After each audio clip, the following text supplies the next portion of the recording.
Hi. Hello, everyone. Welcome back. Welcome back. Good morning, good afternoon, good evening to all of you, wherever you are, wherever you are. Yeah, my name is Stefa, and today I'm going to present my presentation about diglossia and dialects.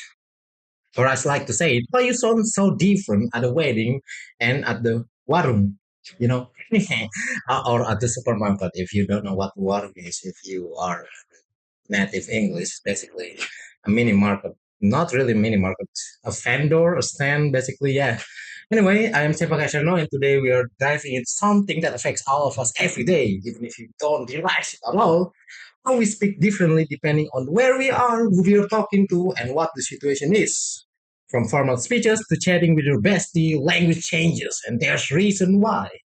So let's dive in into this. Yeah.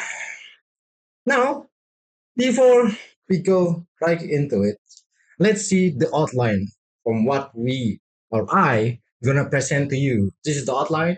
There's the warm up question. Well, it's just a warm up, kind of like an introduction kind of thing. And there's what is diglossia, and they in the example is diglossia in real life, features of diglossia. What is a dialect? Dialect versus accent, English around the world. I will explain more. Diglossia versus dialect, and I'm gonna explain a little bit about code switching, and there's quick game, and then why it matters, and then the final thought, or you can say it kind of like conclusion. I think yes, it's kind of like conclusion. Anyway, yeah, let's go to the what is exactly diglossia. What is the the definition of diglossia?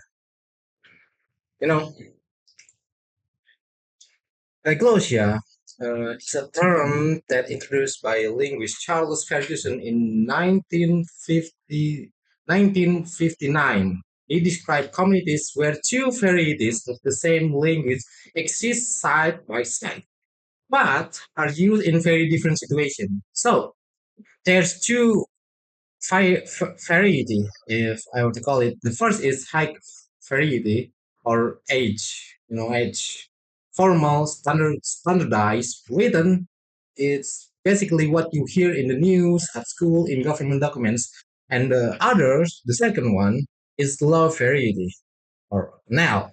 Informal is for everyday spoken. It's what you use when you chat with friends, joke with family, and all talk the market. So the high one is formal, the low one is informal. It's basically like that. Okay. So for example, in Arabic speaking countries, we got the high variety one where classical Arabic, where used in Quran and the news in there. And there's the L1, the colloquial Arabic, and well, they are informal, so they use it in daily conversation.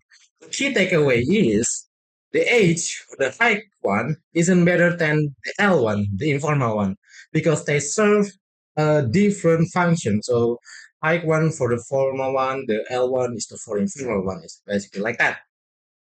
Let's go through diglossia. Diglossia in real life, all right? Diglossia in real life. Okay, let's get local. In Indonesia, we experience diglossia daily. Example, in high variety, Bahasa Indonesia, our high variety is Bahasa Indonesia, where we use it in official or formal things, settings, like settings, formal settings, important setting where we must use the formal language, so we use Bahasa Indonesia, like the media, schools, and etc. You get what I mean? And then there's the flow variety where the other language that we have like Japanese, Sundanese, Tawi, and etc. Well, we basically use it someone in the home with family, with friends that and at home and with friends like the others. And if we have another example where it's not local, international, let's get another example, for example, Switzerland, where the high one is there in there is actually standard German, where well you use it in formal things, used in writing like formal speech, something like that. And the low variety one is Swiss German. It's different. If you search about it, you can learn more about it. I wouldn't get into detail about that. So you can, search for it more in detail if you want to. So basically, they use Swiss German for informal things or use in everyday conversation. All right. So think about your own life. For example, TV news. What we are gonna use in TV news, the translator, of course, we use the high one, the formal one. A wedding speech, of course, we also use the high one or the formal one. Gossiping, the mini market, of course, it's obvious. Now we use the low one or the la variety, which is the informal one. Or, for example, giving a khutbah or sermon. Of course, we use the formal one or the high one. Or complaining about homework to your friends? Well, definitely low. It's kind of obvious. If you talk to your friend, you basically use informal speech. It's kind of subconsciously. So yeah, this switching is constant and often unconscious, like I said before. Well, you cannot, really control it. I mean, you can control it, but sometimes you just get right into it unconsciously. So anyway, let's go to the next ones. The features of diglossia. So here's there is five features that I got for you. So in here, Ferguson outlined a few important features that define diglossia. There are two distinct varieties of the same language. The first is there are two distinct varieties of the same language. The second is they have different social roles. Like like I said before, high or H is for formal and the L one is for informal. And the high one or the H one third is H is not used in casual talk and L is not used in official writing. So they do the opposites, you know, like I said before, H doesn't use in informal things, L doesn't use in formal things. And the fourth one, the H or high one is viewed as prestigious, correct, and often found in textbooks. It doesn't really mean that it the L one is complete mistakes. No, no, no. It's just a more correct and more formal one, more textbooks one. And then the fifth one or the last one is L or the low variety is more personal, flexible, and varies from region to region. Like I said, it is informal, so it is have more variability. Anyway, imagine someone delivering a TED talk in Polish West Indonesia, then switching to Sundanese slang over coffee afterward. That's a textbook Diaglo, Diaglo right? I mean, Diaglo, that's yeah, Diaglo. Anyway, now we very done with Diaglo, Now we got to what is a dialect. Dialect, yes, dialect. So different from Diaglo, dialect is a version of a language spoken by a specific group based on region, social class, or community. There are two main types of dialects. The first one is regional dialects, variation based on geography. Geography. For example, Javanese in Yogyakarta sounds different than in Semarang. And then the second one is social dialects, variation based on class, education, or job.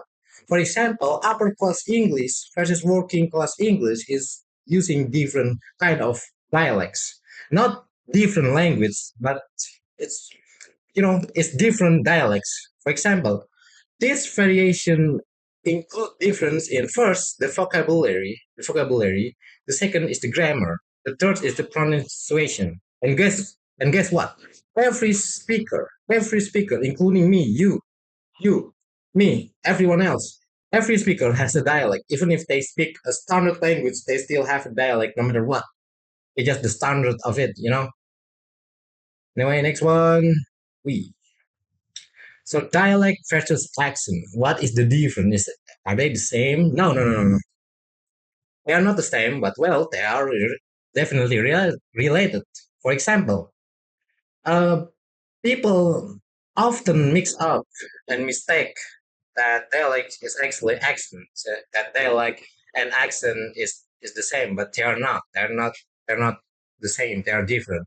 An accent is just about the pronunciation on how you say the words.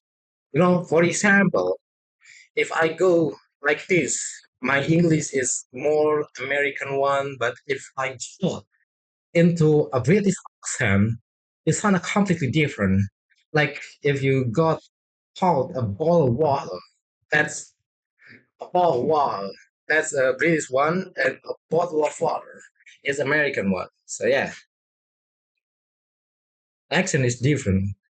Accent is completely different. Dialect is different. A dialect includes accent too, but plus grammar and vocabulary. So it's not just about the pronunciation. An accent can maybe because you are from different country and etc. For example in here, accent like schedule. In American one is well normal. It's schedule. But in a British one, it's more like schedule. So it's different. It's different. Really, it's different. How you pronounce it is different, but they are the same thing. But dialect is different. For example, do you have a pen versus have you a pen versus you got a pen? It's different. These three dialects is different. They have a different grammar, different structure, etc. Okay, as Ronald Warthog said, that dialect reveals not only where you are from, but who you are socially. So yes, your way of speaking says a lot about you, whether it comes from the accents or dialect, especially. Next, English around the world. All right, English around the world. You know, English is everywhere, but it doesn't sound the same everywhere. You got what I mean? English is everywhere, but it doesn't sound the same everywhere. Here are the some fun difference. For example, American English, elevator, truck, apartment. British English, live, lorry, flat. New Zealand English, talks. They say talks for swimwear. And Australian English say block for the guy and sailor for girl. And here's a fun one. In New Zealand, due to foul shift, check-in sounds a lot like a chicken. Like I said before, chicken. So even within one language, people speak in unique way. That's the power of dialects, basically. Yeah. Anyway, let's get into it. Diglossia versus dialects. Okay. So we got in here. So what exactly the connection, the difference? So let's connect it and the difference between diglossia and dialects. So diglossia is about function, same language but used in different settings, formal versus informal. Dialect is about variation, different version of language across regions or social groups. You might speak bahasa Indonesia, hi, like variety, like I said before, at school, but you speak Betawi or Sundanese or whatever it is that you basically the low variety one at home and switch between dialects depending on where you are. Yeah, do you get it now? That means you are living in diglostic society and speaking in dialect at the same time. That's pretty cool, right? Okay, let's go to the next one. Okay, now I'm not really gonna go deep into this because, well, it's not my material right now, but yeah, I will explain it a bit because yeah, it's kind of connected. So hot switching. This is a real life skill, a skill that is really useful in the real life in nowadays. It's a skill. So here's something that all of you probably do all the time. Code switching. Code switching all the time. Wherever you are, it depends. This is when you switch between language and varieties during conversation, like who you talk to. Like, for example, why do we switch language? Okay, there's many things. For example, a new person walks in, which is who we are talking to. It can be a boss, a parent, stranger, a friend. We use code switching in here. Use a different kind things of things. Yeah, and then the topics too. The topic can code switching can activate the code switching. The topic change, like for example, from the educational or school one through more like talking about jokes, funny memes like that. And then there's also emotions, which is if you are angry and versus when you are calm is well is when things can be different. I don't want to get deep into that because yeah, it might be rude if I said. For example, gue benci banget sama dia Indonesia, right? Gue benci banget sama dia. I will never call him again. That's it, bahasa mixed with English. Totally normal. It's not a mistake. It's not a mistake at all. It's a social strategy. It is a code switching. Just because you are talking to this person is because of the topic and because your emotions too. Like what I said before, that three things. Basically, it's what triggers this. It's not wrong. It's not a mistake. It's okay. It's okay. You don't need to be down for it anyway. Anyway. All right, guys. I'm really apologize. I'm really sorry. I apologize because there's some technical problems in the middle of my video. Anyway, we are gonna continue what we are left out. Where we left at is basically the quick game, the questions, everything. So this is basically how to measure whether you really understand what we are talking about before about diglossia and dialects. So which one it is? It is the diglossia of high variety or low variety, or is it a dialect or accent? So for the first one, Javanese at home, which one it is? Which one it is? I give you 3 seconds. Three, two, one. So the answer is a low variety of diglossia and also a dialect. Example. If you're right, congratulations. Then the second one, standard termination in speech. I will give you 3 seconds. One, two, three, three. Yes, you are right. It was an example of high variety in diglossia. Then the third one, trunk versus book. This one it is. I give you 3 seconds. Okay, it is indeed dialect. Now the last one or the fourth one, I ain't got none since I don't have any. Which one it is? I'm gonna wait till you. So one, two, three. Yes, it is a dialect, or more accurately, you can say it a social dialect. Anyway, great job if you do all of it correctly. Which means that you have basic understanding for what we were talking about before about diglossia and dialects. Next is specificity. Why it matters? Why all of this matter? Why explain all of this? Well, there is more than the eye meets. Language is way more than just grammar. It's your identity. It's identity. It shows who you are. It tells people where you are from. It also reflects your culture and your community too. So yeah, like Samuel Johnson once said, language is the dress of thought. It's how we express everything, from facts to feelings. Yeah, good quotes. Good, you know, really good. I really like it. It's clever. Anyway, I think that's basically it. I think we're gonna finish it after this. Yes, thank you. Oh yeah, my final talk. Yes, the conclusion. I forgot. Anyway, to wrap it up, first, don't judge someone for speaking differently. It's just how diglossia and dialects work. You know, it's not like it is a mistake. It's just how things work. Diglossia, whether it's a formal, informal, they might use the different language or words or tone or style. And the same comes with the dialects. And diglossia also shows how adaptable language is. Dialects add flavor, history, and personality to how we speak. I really like dialects. I mean, all of us have dialects.